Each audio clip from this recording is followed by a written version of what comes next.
Hello everyone, कैसे हैं आप सब। एक बार पुनः शिव कोचिंग क्लासेस पर स्वागत है। प्यारे बच्चों, chemistry class 11th MP board के लिए लगातार मैं वीडियो प्रोवाइड किया हूं। इसके पहले आप लोगों से गुजारिश है कि वीडियोज आप जाइए देखिए, क्योंकि भैया फाइनल एग्जाम के लिए हमने चैप्टर 1 के भी, चैप्टर 2 के भी और चैप्टर 3 के भी 1 लेक्चर्स हमने अपलोड कर दिया है। चैप्टर 3 का बच्चों ये दूसरा लेक्चर है, पार्ट 2 है, ठीक है, क्योंकि भाई ये लंबा चैप्टर है और इसके पहले हमने जो वीडियोज प्रोवाइड किए हैं तो आपको चैनल में मिल ही जाएगा, थोड़ा सा एक बार ज़रूर देख लीजिएगा। चलिए शुरू करते हैं, आज रिवीजन करेंगे सुपर फास्ट। देखिए बच्चों, सबसे पहले बात करते हैं परिरक्षण प्रभाव होता क्या है। इलेक्ट्रॉनों पर समान ऋणावेश होता है तथा ये एक दूसरे को प्रतिकर्षित करते हैं। यह प्रतिकर्षण बल नाभिक द्वारा बाहरी कोश पर लग रहे आकर्षण बल को कम कर देता है, जिसके कारण संयोजी कोश में उपस्थित इलेक्ट्रॉन नाभिक द्वारा दृढ़ता से बंधे नहीं रहते। इस प्रकार बाह्यतम कोश तथा नाभिक के बीच उपस्थित इलेक्ट्रॉनों द्वारा नाभिकीय आकर्षण में डाले गए बाधा को परिरक्षण प्रभाव कहते हैं। अब आपको समझ में नहीं आएगा। देखो प्यारे बच्चों, मैंने आपको समझाया है कि ये नाभिक है, नाभिक के चारों ओर वृत्ताकार पथ पाया जाता है ना, जिसे हम कोश कहते हैं, जिसे हम कक्षा कहते हैं। अच्छा, इस कक्षा में बच्चों इलेक्ट्रॉन चक्कर लगाते हैं, इलेक्ट्रॉन इस पर चक्कर लगाते हैं और इलेक्ट्रॉन ऋणावेशित हैं।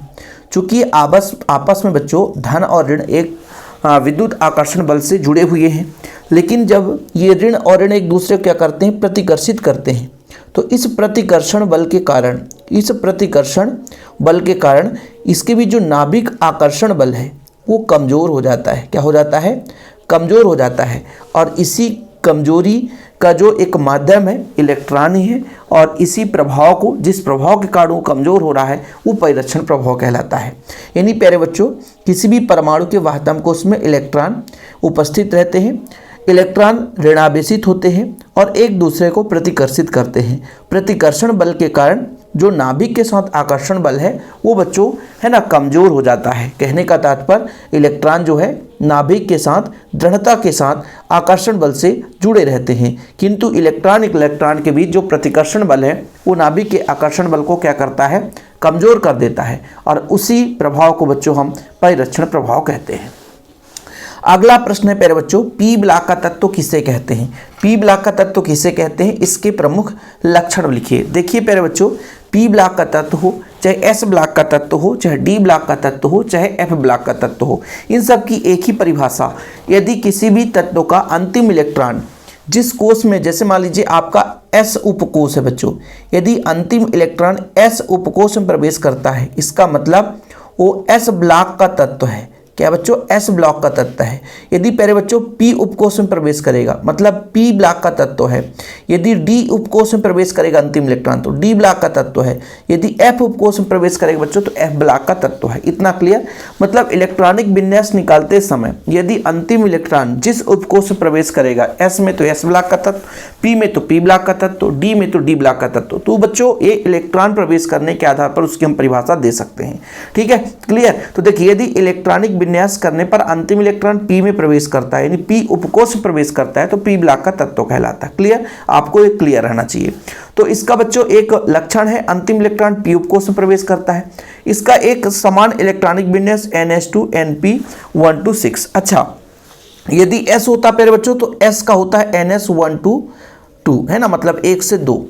ठीक है, यदि P का इलेक्ट्रॉनिक विन्यास NS में 2, NP में बच्चों अपना 1 से 6 इलेक्ट्रॉन। यदि D का हो जाता तो N-1, D में बच्चों 1 से 10 इलेक्ट्रॉन। फिर बच्चों आपका NS में अपना हमेशा 2 इलेक्ट्रॉन रहता है। NP में मान लीजिए आपका है ना, NP में 6 इलेक्ट्रॉन रहेगा, इसमें 6 इलेक्ट्रॉन रहेगा तभी इसमें भरेगा। अच्छा, S में 1 या 2 इलेक्ट्रॉन हो सकता है। ये आप लोगों का इसका इलेक्ट्रॉनिक विन्यास है। हालांकि इलेक्ट्रॉनिक विन्यास आप लोगों को याद रहना चाहिए, क्योंकि बच्चों एग्जाम में पक्का पूछा जाता है। इलेक्ट्रॉनिक विन्यास से आपका ऑब्जेक्टिव पूछ सकता है। तो जैसे अपना यहाँ पे पी ब्लॉक के तत्वों का इलेक्ट्रॉनिक विन्यास NH2 NP126, यानी 1 से 6 है बच्चों। ठीक है, क्लियर? चलिए, S का मैंने बता दिया कि NS में 1 से 2 इलेक्ट्रॉन हो जाएगा, और D का भी बता दे बच्चों, N-1 D में 1 से 10 इलेक्ट्रॉन, P में तो 6 इलेक्ट्रॉन रहते हैं NP में, और अपना NS में 0 से 2 इलेक्ट्रॉन हो सकता है, कहीं कहीं 1 से 2 इलेक्ट्रॉन। अब P में बच्चों धातु भी है, अधातु भी है, उपधातु भी है, ये सब चीज़ है, और ये सहसंयोजी यौगिक बनाते हैं, परंतु S ब्लॉक के तत्वों के साथ आयनिक यौगिक का भी निर्माण करते हैं। मतलब सहसंयोजी यौगिक के साथ आयनिक यौगिक भी निर्माण करते हैं। तो पी ब्लॉक के तत्वों के 3-4 विशेषता आपसे पता होना चाहिए। अंतिम इलेक्ट्रॉन पी उपकोष में प्रवेश करता है, एक इलेक्ट्रॉनिक विन्यास हो जाएगा, ठीक है। धातु अधातु उपधातु इसमें सब कुछ है बच्चों। सहसंयोजी यौगिक का निर्माण करते हैं और अपना बच्चों क्या बनाते हैं, साथ में आयनिक यौगिक का भी निर्माण करते हैं। चीजें क्लियर। चलिए आगे बात करते हैं बच्चों। अगला प्रश्न है परमाणु त्रिज्या किसे कहते हैं तथा आयनिक त्रिज्या किसे कहते हैं। देखो एकदम एक एक पॉइंट आप लोगों को समझाने की कोशिश कर रहा हूं भाई, तो आप लोग थोड़ा समझिए। ये मत सोचिए कि बस 2 मिनट में हमारा सारा क्वेश्चन हो जाए। देखो प्यारे बच्चों, कोई भी परमाणु है, परमाणु के अंदर नाभिक होता है, नाभिक से बाह्यतम कोश के बीच की जो दूरी है वो उसकी परमाणु त्रिज्या कहलाएगी। क्या कहलाएगी बच्चों? परमाणु त्रिज्या। क्या कहलाएगी? परमाणु त्रिज्या। लेकिन यहीं पे प्यारे बच्चों यदि ये इलेक्ट्रॉन ले ले तो ऋणात्मक आयन हो जाएगा, ऋणात्मक आयन, सही है कि नहीं। और इलेक्ट्रॉन बच्चों त्याग दे तो कौन सा आयन हो जाएगा? धनात्मक आयन हो जाएगा। इस स्थिति में नाभिक से इसके आयन अवस्था में बाह्यतम कोश के बीच की जो दूरी है वो बच्चों क्या कहलाता है? आयनिक त्रिज्या, मतलब आयन की अवस्था में। अर्थात कोई क्रिस्टल है बच्चों, इसमें बहुत सारे आयन हैं, बहुत सारे आयन हैं। अब इन आयनों के बीच की दूरी का आधा, ये भी आपका आयनिक त्रिज्या कहलाता है। ठीक, ये क्लियर रहेगा आप लोगों का। तो देखो परमाणु आकार परमाणु का अत्यधिक महत्वपूर्ण गुण है, क्योंकि यह दूसरे भौतिक तथा रासायनिक गुणों से संबंधित होता है। परमाणु आकार अच्छा त्रिज्या है भैया, तो थोड़ा सा देखो। समानता किसी परमाणु के नाभिक के से केंद्र के इलेक्ट्रॉन के बाह्यतम कोश के बीच की दूरी परमाणुविक त्रिज्या कहलाती है। तो एक लाइन में आपका ये शाब्दिक अर्थ में जो बताया। आयनिक त्रिज्या बताया बच्चों, किसी आयनिक क्रिस्टल में किन्हीं 2 आयनों के मध्य नाभिकीय दूरी का आधा, यानी उनके नाभिकों के बीच की दूरी का आधा जो बच्चों आयनिक त्रिज्या कहलाएगी। जैसे कहने का तात्पर्य यहाँ पर ये बताया गया कि 2 आयन हैं, जैसे एक पॉजिटिव है मान लीजिए, दूसरा भी पॉजिटिव है, ये दोनों पॉजिटिव हैं, इनके नाभिकों के बीच की दूरी का आधा हम करेंगे बच्चों तो आपका आयनिक त्रिज्या कहला जाएगा। चलिए आधुनिक आवर्त सारणी की प्रमुख विशेषताएं बताओ, काफी महत्वपूर्ण है। अच्छा आप लोगों से मैं बोल दूं कि आधुनिक आवर्त नियम बताओ, तो तत्वों के भौतिक या रासायनिक गुण परमाणु क्रमांक के आवर्ती फलन होते हैं। और यदि मैं मेंडलीव की आवर्ती नियम की बात करूं तो तत्वों के भौतिक रासायनिक गुण परमाणु भार के आवर्ती फलन है। यानी मेंडलीव ने परमाणु भार के आधार पर तत्वों को व्यवस्थित किया था। और आधुनिक आवर्त सारणी बच्चों जो कि मोसले के द्वारा 1913 में दिया गया, ये आपके परमाणु क्रमांक पर आधारित है, याद रखिएगा।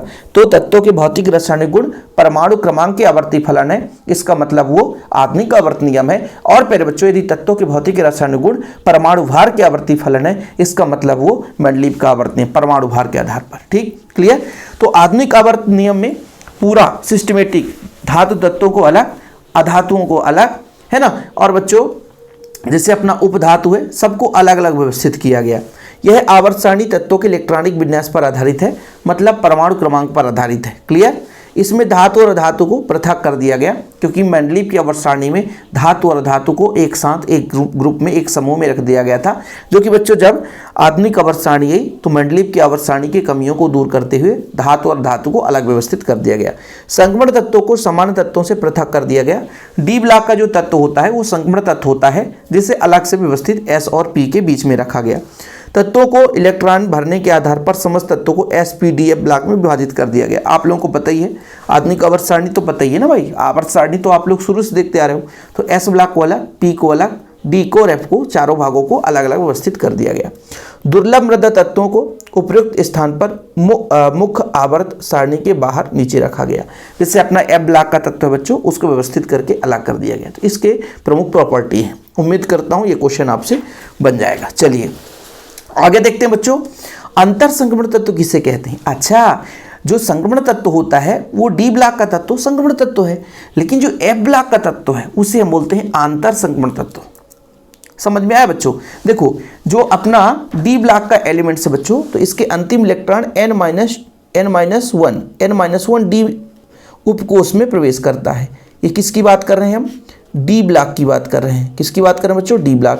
लेकिन वहीं पे एफ ब्लॉक की बात करें हम, एफ ब्लॉक के तत्वों की बात करें तो अंतिम इलेक्ट्रॉन n-2 एफ उपकोष में, यानी अंतर संक्रमण तत्व के, ठीक है, जिसे अपना संक्रमण तत्व बच्चों, संक्रमण तत्व के अंदर उपस्थित ये तत्व हैं, n-1 से भी अंदर n-2 में प्रवेश करते हैं, इसलिए उसे आंतर संक्रमण तत्व कहते हैं, है ना। समझ रहे ना। कहने का तात्पर्य n-1 मतलब बच्चों बाहर वाला, उसके अंदर 2 कोष मतलब अयुग्मित रहते हैं, मतलब पूर्ण नहीं भरे रहते हैं, अपूर्ण रहते हैं। लेकिन इसमें n-2 कोष और n-1 और फिर बच्चों n, मतलब 3 आंतर संगमण तत्वों में 3 जो उपकोष हैं, यानी 3 कक्षाएं एक प्रकार से बच्चों वो अपूर्ण होते हैं। देखो आप लोगों को तो पहले याद रखना है कि संगमण तत्व, डी ब्लॉक के तत्व को संगमण तत्व कहते हैं और एफ ब्लॉक के तत्व को आंतर संगमण तत्व कहते हैं। ठीक है, आंतर है बच्चों। ठीक है, इन तत्वों के 3 बाहरी कक्ष अपूर्ण होते हैं। इन तत्वों का इलेक्ट्रॉनिक विन्यास करने पर अंतिम इलेक्ट्रॉन भीतर की ओर तीसरी कक्षा के एफ उपकोष में प्रवेश करता है, इसलिए इसे एफ ब्लॉक का तत्व भी कहते हैं। लैंथेनाइड तथा एक्टिनाइड तत्वों की दोनों श्रेणियों वर्ग 3 वर्ग 4 को जोड़ने वाले तत्व हैं, इसलिए इन्हें आंतर संगमण तत्व कहते हैं। ठीक है, तथा इनका समान इलेक्ट्रॉनिक विन्यास NH2 n-2 F में 1 से 14 इलेक्ट्रॉन होता है। 2 श्रेणियों में रखा गया बच्चों, लैंथेनाइड और एक्टिनाइड। लैंथेनम के बाद के 14 तत्वों को लैंथेनाइड श्रेणी और बच्चों एक्टिनियम के बाद के 14 तत्वों को है ना एक्टिनाइड श्रेणी के अंतर्गत रखा जाता है। इसके गुण की बात करें तो बच्चों अंतिम इलेक्ट्रॉन n-2 F उपकोष में प्रवेश करता है, क्योंकि F ब्लॉक का तत्व है। जैसे हमने आपको शुरुआत में बता दिया कि कोई तत्व यदि प्यारे बच्चों S उपकोष में अंतिम इलेक्ट्रॉन प्रवेश कर रहा है तो वो तत्व S ब्लॉक का तत्व होगा। P उपकोष में प्रवेश कर रहा है तो P ब्लॉक का तत्व होगा। D उपकोष में प्रवेश कर रहा है तो D ब्लॉक का तत्व होगा। F उपकोष में प्रवेश कर रहा है तो F उपकोष में प्रवेश कर रहा है बच्चों तो F ब्लॉक का तत्व होगा। तो यहाँ पर n-2 F उपकोष में इलेक्ट्रॉन प्रवेश करता है तो मतलब वो F ब्लॉक का तत्व, इसका प्रॉपर्टी हो गया। परिवर्ती संयोजकता प्रदर्शित करते हैं, ये सभी धात्विक प्रकृति के होते हैं बच्चों। आयन प्रायः रंगीन होते हैं, संकुल आयन बनाने की प्रवृत्ति होती है और विद्युत संयोजी यौगिक बनाते हैं। तो बच्चों आप लोगों को जैसे मैंने P ब्लॉक के तत्व की विशेषता बता दी और ये अपना F ब्लॉक के तत्व की विशेषता है ना। परिवर्ती संयोजकता प्रदर्शित करते हैं, धात्विक प्रकृति के होते हैं, है ना। इनमें आयन प्रायः रंगीन होते हैं, संकुल आयन बनाने की प्रवृत्ति होती है और विद्युत संयोजी यौगिक बनाते हैं। क्लियर। चले अगला प्रश्न बच्चों, आयनन ऊर्जा से आप क्या समझते हो। ये मैंने इसके पहले लेक्चर में बताया था कि कोई परमाणु है गैसीय अवस्था या विलगित अवस्था में बच्चों, है ना, उसके बाह्यतम कोश से एक इलेक्ट्रॉन निकालना चाहते हैं। जैसे मान लीजिए Mg है, Mg से इलेक्ट्रॉन निकल गया तो Mg पॉजिटिव हो गया। ठीक है, समझ में आया। तो कहीं ना कहीं बच्चों यदि मान लीजिए कोई परमाणु है, यदि वो इलेक्ट्रॉन निकाल रहा है और इलेक्ट्रॉन निकाल रहा है तो मतलब कुछ ना कुछ उसमें ऊर्जा लगेगी। तो जो ऊर्जा लगती है बच्चों वो उसकी आयनन ऊर्जा कहलाती है। यानी कुल मिलाकर के हमने क्या बताया कि किसी परमाणु के गैसीय अवस्था में से या विलगित अवस्था में से बाह्यतम कोश से इलेक्ट्रॉन निकालने पर जो ऊर्जा की आवश्यकता होती है उसे उसका आयनन ऊर्जा कहते हैं। यानी किसी परमाणु के बाह्यतम कोश से एक इलेक्ट्रॉन निकालना चाहते हैं तो जो ऊर्जा लगती है बच्चों उसे हम आयनन ऊर्जा कहते हैं। आयनन ऊर्जा को प्रभावित करने वाले कारक बहुत बार पूछा गया है बच्चों, आप लोग सिंपल वे में आप समझ सकते हो। मैं आपको थोड़ा सा यहाँ पे अपने तरीके से समझा दूँ तो मज़ा आ जाएगा। देखना बच्चों, सबसे पहले आप लोगों को ये पता होना चाहिए कि ये आयनन ऊर्जा है क्या। किसी परमाणु से हम इलेक्ट्रॉन को निकालना चाहते हैं तो जो हम ऊर्जा देते हैं, जो हम उसको ऊर्जा देते हैं बच्चों, ऊर्जा जो हम देते हैं वो उसकी आयनन ऊर्जा है। अब यदि मान लीजिए आकार बड़ा है तो बाह्यतम कोश से इलेक्ट्रॉन निकालना आसान होगा, ऊर्जा कम लगेगी। सही है सर। आकार यदि छोटा है तो आकर्षण इसमें ज़्यादा है तो ऊर्जा ज़्यादा लगेगी। यानी किसी परमाणु का आकार बड़ा होने पर आयनन ऊर्जा का मान ज़्यादा होगा। यदि आकार बड़ा है तो कम ऊर्जा लगेगी बच्चों, तो आयनन ऊर्जा का मान कम होगा। आकार छोटा है, नाभिक के प्रति आकर्षण बल ज़्यादा है तो प्यारे बच्चों वहाँ पर आयनन ऊर्जा ज़्यादा होगी। तो पहला तो यही था कि परमाणु या आयन का आकार जितना अधिक होगा नाभिक और बाह्यतम कोश के बीच उतना ही कम प्रभावी आकर्षण बल लगेगा, क्योंकि ये नाभिक है बच्चों, बाह्यतम कोश के बीच दूरी ज़्यादा हो जाने के कारण आकर्षण बल कम होगा, जिसके कारण कम ऊर्जा से इलेक्ट्रॉन निकल सकता है, यानी आयनन ऊर्जा का मान कम हो जाएगा। क्लियर, समझ में आ गया।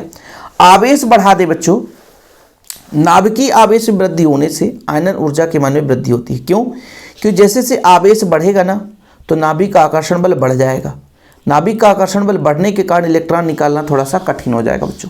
इसलिए नाभिकीय आवेश बढ़ने से क्या होता है भाई, आयनन ऊर्जा का मान बढ़ जाता है। परिरक्षण प्रभाव हमने क्या बताया था कि नाभिक का आकर्षण बल दुर्बल होना, तो परिरक्षण प्रभाव जितना अधिक हो जाता है फिर बच्चों, परिरक्षण प्रभाव यदि अधिक हो गया तो आयनन ऊर्जा का मान कम हो जाता है। पूर्ण या अर्धपूर्ण कक्षक अधिक स्थायी होते हैं। यदि कोई परमाणु है उसके कक्षक पूर्ण रूप से भरे हुए हैं या अर्धपूर्ण भरे हुए हैं, तो जब पूर्ण कक्षक भरे होते हैं या अर्धपूर्ण कक्षक होते हैं प्यारे बच्चों, ऐसी स्थिति में अधिक स्थायी होता है और अधिक स्थायी होने के कारण इलेक्ट्रॉन निकालना कठिन होता है। तो इस तरीके से हम कह सकते हैं कि भाई यदि कक्षक पूर्ण भरा हो या तो अर्धपूर्ण भरा है, ऐसी स्थिति में इलेक्ट्रॉन निकालना कठिन होगा, ऊर्जा अधिक लगेगी, आयनन ऊर्जा का मान अधिक हो जाएगा। क्लियर। बाह्यतम इलेक्ट्रॉनिक विन्यास, जिन तत्वों का अष्टक पूर्ण होता है, बाह्यतम कोष पूरे भरे रहते हैं बच्चों, अर्थात संयोजी कोष में 8 इलेक्ट्रॉन होते हैं, संयोजी कोष में 8 इलेक्ट्रॉन होते हैं, वो तत्व अत्यधिक स्थायी होते हैं। क्योंकि भाई देखो, बाह्यतम कोष में ज़्यादा इलेक्ट्रॉन है तो नाभिक के साथ आकर्षण बल वैसे भी प्रबल होगा, और यहाँ पर इलेक्ट्रॉन निकालने के ऊपर डिपेंड करता है बच्चों। इलेक्ट्रॉन निकालने मतलब कितनी क्षमता है इलेक्ट्रॉन निकालने के लिए, है ना। यदि ज़्यादा इलेक्ट्रॉन निकालने के लिए ऊर्जा लग रही है तो आयनन ऊर्जा ऑलरेडी उसकी ज़्यादा होगी। तो ये आयनन ऊर्जा को प्रभावित करने वाले कारक है बच्चों। और ऐसे ही इलेक्ट्रॉन बंधुता, ऋण विद्युतता भी ऐसे ही सेम क्वेश्चन आता है बच्चों, जो कि आपको पता होना चाहिए। जैसे क्वेश्चन यहां से बच्चों, किसी वर्ग या आवर्त में परमाणु त्रिज्या किस प्रकार परिवर्तित होती है, परमाणु त्रिज्या आवर्त या वर्ग में। ठीक है, देखो बच्चों मैं आपको बताता हूं। मान लीजिए हम बात करते हैं आवर्त में बाएं से दाएं चलते हैं।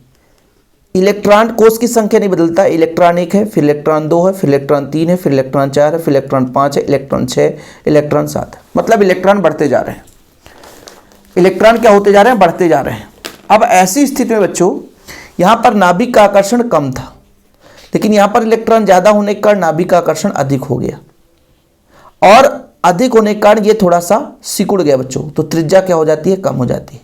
यानी किसी भी आवर्त में बाएं से दाएं चलने पर, ठीक है, बाह्यतम कोष में इलेक्ट्रॉन की संख्या लगातार बढ़ती जाती है, नाभिक का आकार थोड़ा कम होता है, त्रिज्या कम हो जाती है। वहीं पे हम आयनन ऊर्जा को यहाँ पे समझाएं, आयनन ऊर्जा आवर्त में क्या होगा। तो बच्चों आप लोगों को पता है कि आकर्षण बल यहाँ अधिक है, तो यहाँ पर ऊर्जा अधिक लगेगी, यानी आवर्त में बाएं से दाएं चलने पर आयनन ऊर्जा का मान अधिक हो जाता है, आयनन ऊर्जा का मान अधिक हो जाता है। किसी आवर्त में बाएं से दाएं जाने पर कोषों की संख्या तो समान रहती है, कोष में कोई परिवर्तन नहीं होता, लेकिन परमाणु क्रमांक में वृद्धि के साथ साथ बाह्यतम कोष में इलेक्ट्रॉन की संख्या वृद्धि होती है, इलेक्ट्रॉन बढ़ता जाता है। नाभिक का आकर्षण बल, नाभिक का आवेश प्रभाव पड़ता जाता है। इस प्रकार नाभिकीय आवेश के बढ़ने से नाभिकीय तथा बाह्यतम कोष के बीच आकर्षण बल बढ़ने के कारण त्रिज्या में कमी आती है। आवर्त में बाएं से दाएं जाने पर त्रिज्या कम हो जाता है। क्लियर, त्रिज्या में क्या होता है बच्चों, कम आता है, हमने पहले बता दिया।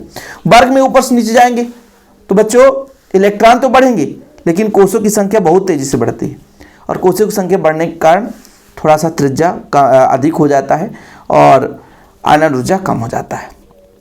और आखिरी आज का क्वेश्चन है, एस ब्लॉक का तत्व किसे कहते हैं और इनके गुण विशेषताएं बताओ। तो देखो बच्चों, एस ब्लॉक का तत्व परिभाषा तो कोई बच्चा बता सकता है कि ऐसे तत्व जिनके अंतिम इलेक्ट्रॉन एस उपकोष में प्रवेश करते हैं, ऐसे तत्व जिनके अंतिम इलेक्ट्रॉन एस उपकोष प्रवेश करते हैं बच्चों, वो एस ब्लॉक का तत्व कहलाएगा। तो क्लियर है ना। एस ब्लॉक के तत्वों को कितने भागों में बांटा गया है, 2 भागों में, एक क्षारीय धातु और एक क्षारीय मृदा धातु, एक क्षारीय धातु बच्चों और एक क्षारीय मृदा धातु। ठीक है, तो इसमें इलेक्ट्रॉनिक विन्यास NS1 to 2 या तो 1 होगा बाह्यतम कोष में, या तो 2 इलेक्ट्रॉन होंगे। समान गुण में इन तत्वों के बाह्यतम कोष में 1 या 2 इलेक्ट्रॉन होते हैं। ठीक है, इनके बाहरी कोष में इलेक्ट्रॉनिक विन्यास NS1 to 2, अंतिम इलेक्ट्रॉन एस उपकोष प्रवेश करते हैं। हाइड्रोजन को छोड़कर सभी तत्व धातु हैं, हाइड्रोजन गैस है ना, और गैस जो है तो धातु होता नहीं है। तो एस ब्लॉक के तत्वों में यदि बात करें तो सारे के सारे धातु हैं, केवल बच्चों अपना हाइड्रोजन को छोड़कर, है ना। एस ब्लॉक के तत्वों को क्षारीय तथा द्वितीय समूह को क्षारीय मृदा धातु कहते हैं। मतलब एस ब्लॉक का जो तत्व बच्चों, उसमें जो पहला समूह है वो आपका क्षारीय धातु है और दूसरा क्षारीय मृदा धातु। ऑक्सीकरण संख्या +1, यानी पहले समूह का +1 और दूसरे का +2 होगा। प्रबल आयनिक यौगिक बनाते हैं तथा ऑक्साइड क्षारीय होता है बच्चों, क्योंकि क्षार है तो क्षारीय ही होगा। क्लियर, तो आप लोग इसे देख लो, जितना भी आज क्वेश्चन कराया हूँ। नेक्स्ट पार्ट जल्दी आएगा बच्चों, चैप्टर नंबर 4 का।